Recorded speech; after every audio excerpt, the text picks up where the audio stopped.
Progress. Baiklah, perkenalkan nama saya Norma Miranda Manik dengan NIM 22136027 dari Prodi Geografi Inka.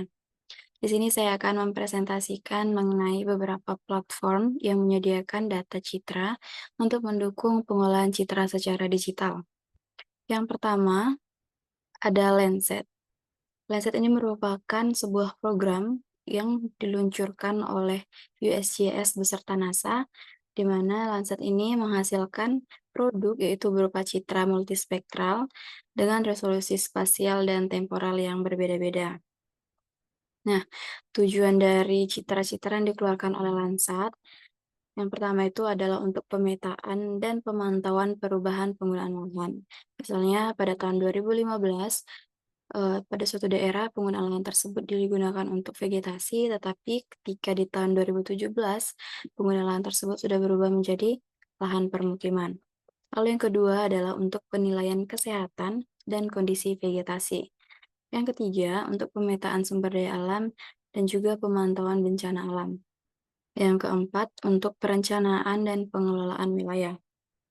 Lalu seperti pada gambar berikut merupakan daerah Sambas di Provinsi Kalimantan Barat yang diambil pada tanggal 30 Juni 2016 dan direkam dengan Landsat 8. Nah, bisa kita lihat pada citra yang direkam oleh Landsat 8 ini, untuk segi gambarnya tidak terlalu jernih dan juga masih banyak ditutupi oleh awan-awan putih seperti ini. Dan untuk komposisi dari dalam Landsat 8 sendiri, yaitu dia terdiri dari 11 band, lalu untuk resolusi 30 meternya menggunakan band pankromatik, dan untuk resolusi 120 meternya menggunakan band multispektral. Yang kedua, nah sebenarnya Landsat ini mengeluarkan lumayan banyak produk, tidak hanya Landsat 8 dan 9, tetapi Landsat 8 dan 9 ini merupakan keluaran terbarunya. Lalu ada Landsat 9. Komposisi dari Landsat 9 ini, adapun keunggulannya dibanding dari Landsat 8 tadi, yang pertama dia tuh sudah memiliki sensor yang operational land imager 2, yang jika dibandingkan dengan Landsat 8 dia menggunakan operational land imager 1, sedangkan yang Landsat 9 ini sudah menggunakan yang 2. Gunanya OLI ini adalah untuk membuat Landsat 9 ini dapat memotret gambar bumi lebih detail dalam kondisi cahaya yang lebih rendah, misalnya di sore hari atau bahkan di malam hari. Lalu kelebihan Landsat 9 ini dia memiliki resolusi spasial yang lebih tinggi dibanding Landsat 8. Resolusinya yaitu pankromatik 0,6 meter.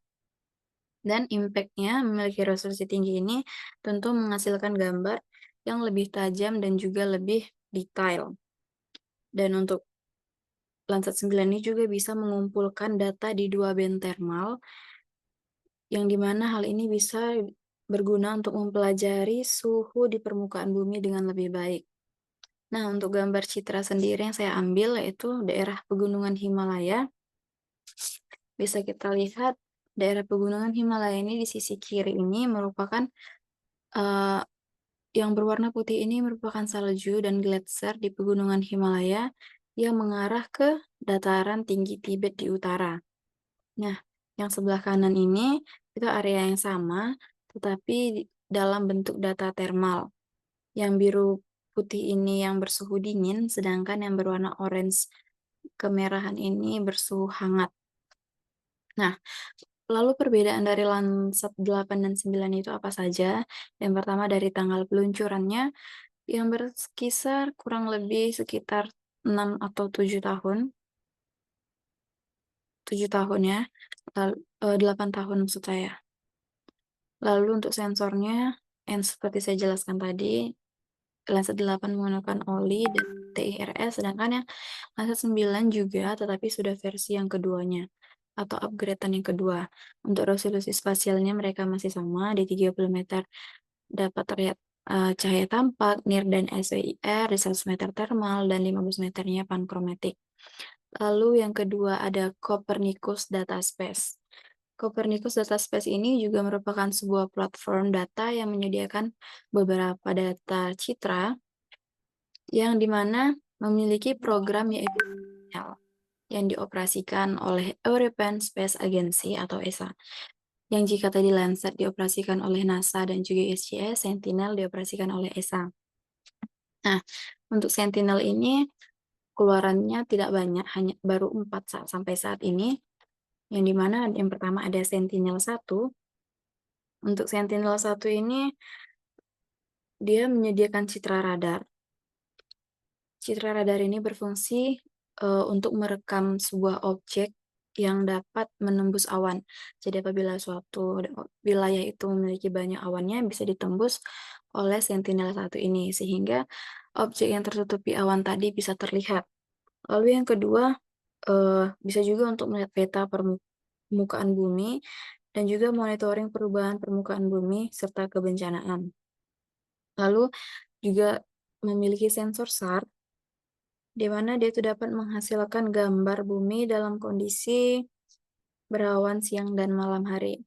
Dan bisa dibilang bahwa Sentinel-1 ini juga merupakan sentinel yang menghasilkan citra radar. Untuk sensornya, sensor SAR.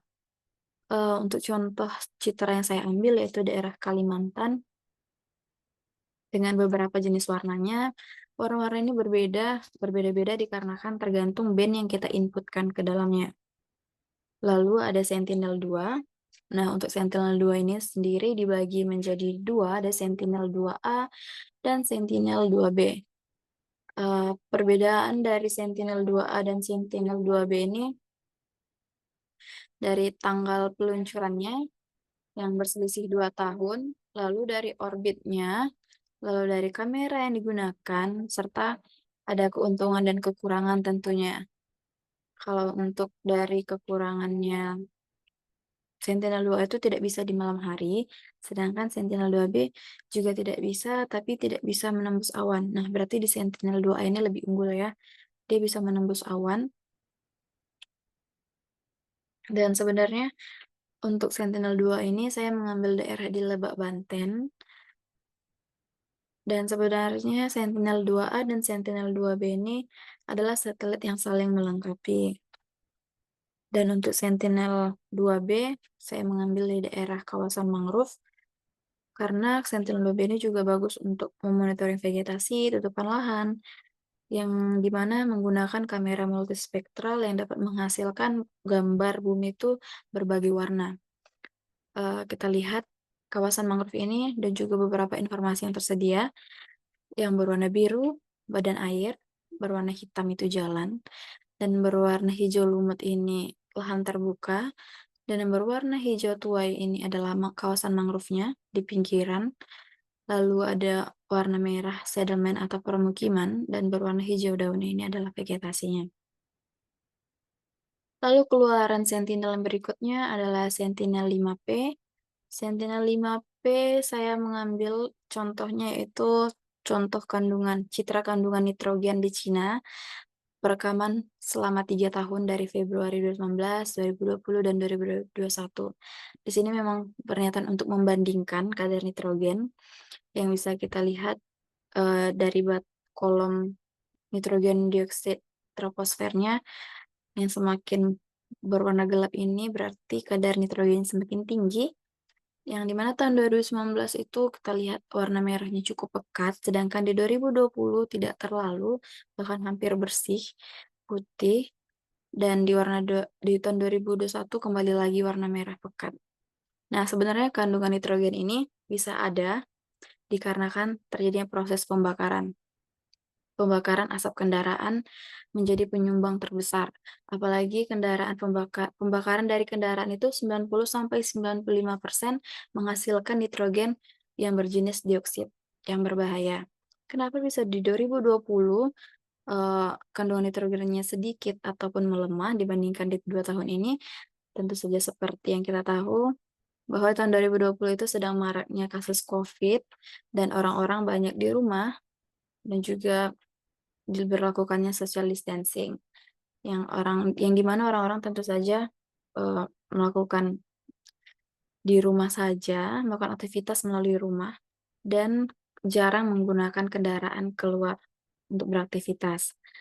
Nah, dan di mana Sentinel-5P ini juga berkeunggulan untuk memantau kondisi atmosfer, kandungan udara, serta gas yang mungkin bisa mempengaruhi daerah di bawahnya.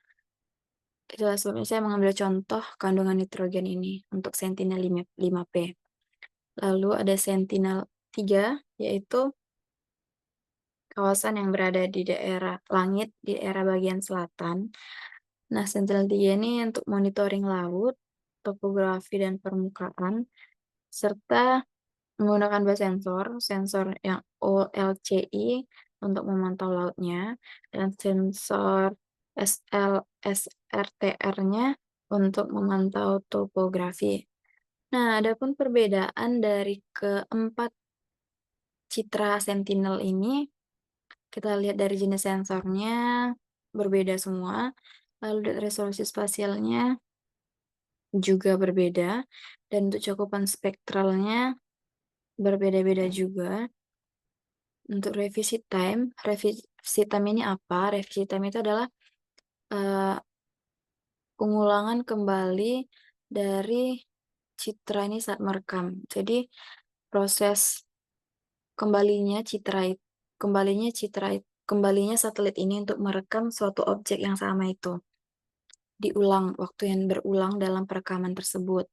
Nah, di sini kita lihat yang paling lama untuk kembali ke posisinya kembali itu di Sentinel-1 selama 12 hari, dan yang paling cepat itu di Sentinel-5P ya. Untuk aplikasi utamanya, kegunaan dari Sentinel-Sentinel ini bisa dibaca di sini. Untuk Sentinel-1 dia lebih ke permukaan bumi, perubahan permukaan, dan kebencanaan. Lalu Sentinel-2 itu vegetasi, tutupan lahan, dan perubahan iklim. Sentinel-3 itu laut dan topografi. 5P itu atmosfer dan kualitas udara. Nah, bisa saya simpulkan bahwa Landsat program Landsat ini lebih memiliki sejarah data yang lebih panjang dan lebih cocok untuk analisis perubahan jangka panjang.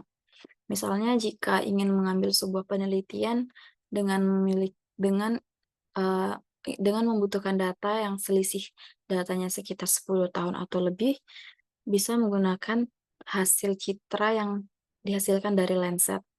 Nah, jika Sentinel, dia memiliki resolusi spasial yang lebih tinggi dan frekuensi akuisisi yang lebih sering dibandingkan Landsat.